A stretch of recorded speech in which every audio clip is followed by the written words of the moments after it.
राहत भाई, आपकी जानिब आऊँगा, आपका इंटरेक्शन होता है नौजवानों से भी और आप मोटिवेशनल स्पीकर भी हैं, क्या देखते हैं, क्या फुकदान है नौजवानों में, बेचैनी का क्या आलम है? जी बहुत शुक्रिया रिजवान भाई, आपका क्वेश्चन और आज का पूरा प्रोग्राम रिलेट होता है तमाम बातों से। और जिस तरह मौलाना साहब ने, मुफ्ती साहब ने बड़े ज़बरदस्त अंदाज में बात की, हमें समझाया कि तौहीद क्या है या अल्लाह से जो हम मांग रहे हैं चीज़ें, बेसिकली इनकी एक बात मुझे बड़ी प्यारी लगी कि हम रोज़ाना नमाज में सूरह फातिहा पढ़ते हैं, इय्याका नअबुदु व इय्याका नस्तईन, लेकिन वो सिर्फ अल्फाज की हद तक है, बिल्कुल अमल में वो नहीं ढल पा रहा। ऐसे ही वो जो गैप आ रहा है ना, वही बेचैनी का सबब बन रहा है यूथ में। जी हाँ, हम उनको ज़बानी कलामी तो बहुत कुछ सिखाना चाह रहे हैं, बीइंग पेरेंट, बीइंग असातिज़ा, बीइंग टीचर, ठीक है, हम उनके रोज इस्लाह करते हैं कि ये नहीं करना, ये करना है, ये अच्छा है, ये बुरा है, लेकिन जो चीज़ हम उसे समझा रहे हैं वो हमारे अमल से नहीं छलक रही, ठीक है, हमारा अमल उसका शाहिद नहीं बन रहा, तो वो बच्चों में, यंग लोगों में, जनरेशन में प्रॉब्लम क्रिएट करता है, फ्रस्ट्रेशन क्रिएट करता है। इसी को मैं एक और चीज़ से रिलेट करना चाहूँगा, मुफ्ती साहब ने शिर्क पर भी आज रोशनी डाली। तो चंद रोज़ पहले हज़रत अल्लामा इकबाल रहमतुल्लाह अलैह की जो रहलत है और उनकी वफ़ात है, उसका यौम गुजरा है।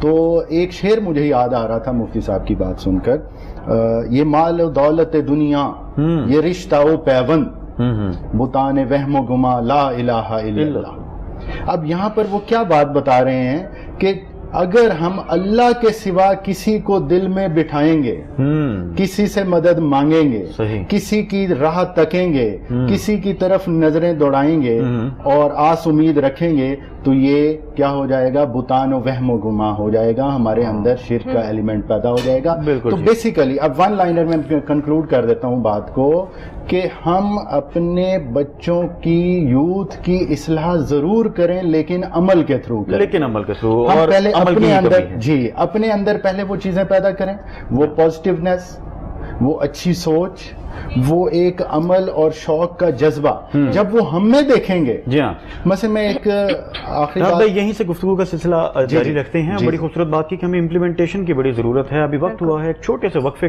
के बाद हाजिर होते हैं। नाज़रीन, ब्रेक के बाद आपका खैर मकदम है और राहत भाई से गुफ्तगू का सिलसिला जारी करते हैं।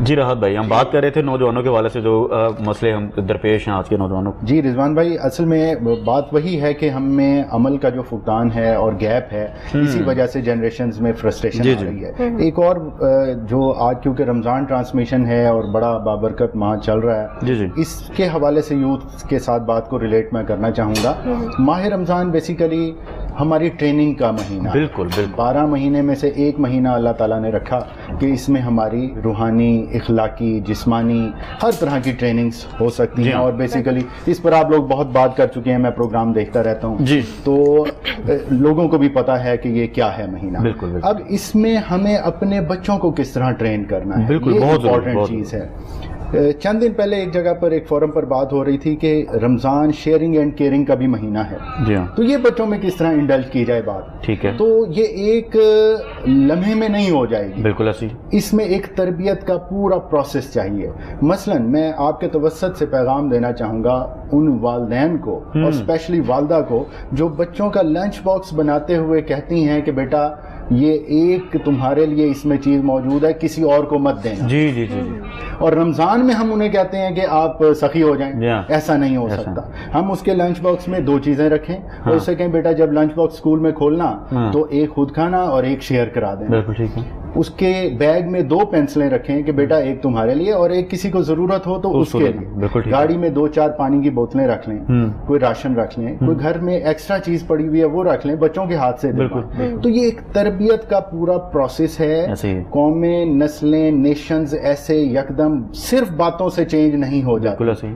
अल्लाह ताला कुरान में भी फरमाता है कि रसूल भेजा जो इनको आयात पढ़कर सुनाता है, फिर उनको दिल को, अंदर नफ्स को पाक करता है और उनकी तरबियत करके उनको अल्लाह ताला फिर हिकमत अता करता है। तो ये पूरा process, charter of training Quran में मौजूद है। यानी ये जज्बा जो है ये तरबियत के जरिए ही आ सकता है। तरबियत के जरिए ही आएगा, सिर्फ बातों से या स्पीकिंग से یا کہہ دینے سے یا ڈانٹ ڈپٹ سے یہ چیزیں. اگر میں اس میں ایڈیشن کروں تو مجھے لگتا ہے کہ پیرنٹس خود امپلیمنٹ اپنے آپ پہ جب کریں گے نا یہ چیزیں تو میرے خیال سے تب بھی بچوں میں یہ چیز آ سکتی ہے. بالکل ایسے ہی ہے. اچھا میرا کیونکہ کام پیرنٹنگ کے حوالے سے ہے تو اکثر لوگ پوچھتے ہیں کہ پیرنٹنگ کو ون لائن میں اگر آپ ڈیفائن کریں گے تو کیا ہوگا. ٹھیک ہے, میں آپ کے لیے کر دیتا ہوں بات جو آپ نے کی رضوان بھائی, اسی کو ہی میں ایکسٹینڈ کرتا ہوں بات کو. تربیت بچوں کو تبدیل کرنے کا نام نہیں ہے. ٹھیک ہے, ان کی جائز ضروریات, خواہشات اور جسمانی, روحانی, عقلی نشو نما کے لیے خود کو چینج کرنے کا نام تربیت ہے اور پیرنٹنگ ہے. بالکل ٹھیک ہے. ہم اس کے الٹ چل رہے ہوتے ہیں. یہاں سے ایک اور پوائنٹ میرے ذہن میں آیا کیونکہ میرا ایجوکیشن سے تعلق ہے. بچوں میں, یوتھ میں فرسٹریشن کی ایک اور بڑی وجہ, اللہ تعالیٰ نے ہر انسان میں کچھ صلاحیتیں رکھی ہیں. ٹھیک ہے, نیچرز فکس کر دی ہیں جو زیادہ مقدار میں اس کے اندر موجود ہیں. مثلا ہر بچہ ڈاکٹر, انجینئر بننے کے لیے نہیں ہے. بالکل ایسے. لیکن جب بچہ پیدا ہوتا ہے تو پیرنٹس کیا کہتے ہیں, یہ ڈاکٹر ہے, یہ انجینئر ہے. بچے کے اندر ٹیلنٹ کچھ اور ہے, وہ کرنا کچھ اور چاہتا ہے. ہو سکتا ہے اسے شاعری سے لگاؤ, اسے لٹریچر سے لگاؤ. جب ہم اسے بایو پڑھائیں گے تو وہ فرسٹریشن کا شکار ہو. اس کا پوٹینشیل ایک طرح سے آپ نے دبا دیا اور وہ اس کا پوٹینشیل باہر نہیں آ سکتا. باہر نہیں آ سکتا.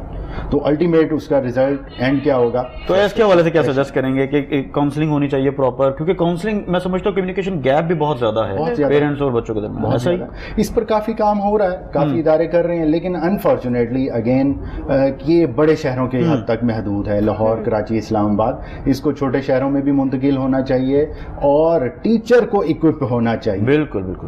ٹیچر جب تک اکوپ نہیں ہوگا وہ بچے کے ٹیلنٹ کو نہیں پہچانے گا اور اس کو صحیح گائیڈ لائن نہیں دے گا تو اس وقت تک کچھ نہیں ہو سکتا. پھر علامہ اقبال پر بات آ جائے گی کہ دیکھیں علامہ اقبال کے فلسفے کو دوسرے ممالک نے پڑھا, کسی نے انقلاب برپا کر دیا اور کسی ملک نے ان کی یادگاری جو مزار ہے وہ تعمیر کر دی پیر رومی کے احاطے میں. ہم ان کو سمجھ ہی نہیں پائے. انفارچونیٹلی ہم اسٹیفن آر کووے کا شارپن دا ساتوں بچوں کو رٹا دیتے ہیں, لیکن خودی ہے تیغ فساں کا کنسپٹ ہمیں سمجھانا نہیں آتا. آپ یہاں پر تھوڑی سی یہ بات تلخ کرنے جا رہا ہوں کہ اس کو تو اکثر لوگ پڑھتے ہی غلط ہیں, مطلب تو دور کی بات ہے. آپ نے سنا ہوگا خودی ہے تیغ فساں, تو تیغ ہے بیسیکلی تلوار اور فساں جس پر وہ تیز کی جاتی ہے. تو خود ہی بیسیکلی انسان کے اندر جب اجاگر ہوتی ہے تو وہ صرف اللہ کی چاہت اور محبت کو دل میں پالتا ہے اور دنیا اور اس کی لذتوں سے دور ہو جاتا ہے اور حقیقی معنوں میں وہ اللہ کا بندہ. میں یہ بھی سمجھتا ہوں کہ ہمیں نہ تو اسلام طریقے سے اس طرح سے ایجوکیشنل ہمارا سسٹم ایسا پڑھایا گیا, نہ پاکستان پڑھایا گیا, اور اقبال کو تو کیا پڑھانا ہے.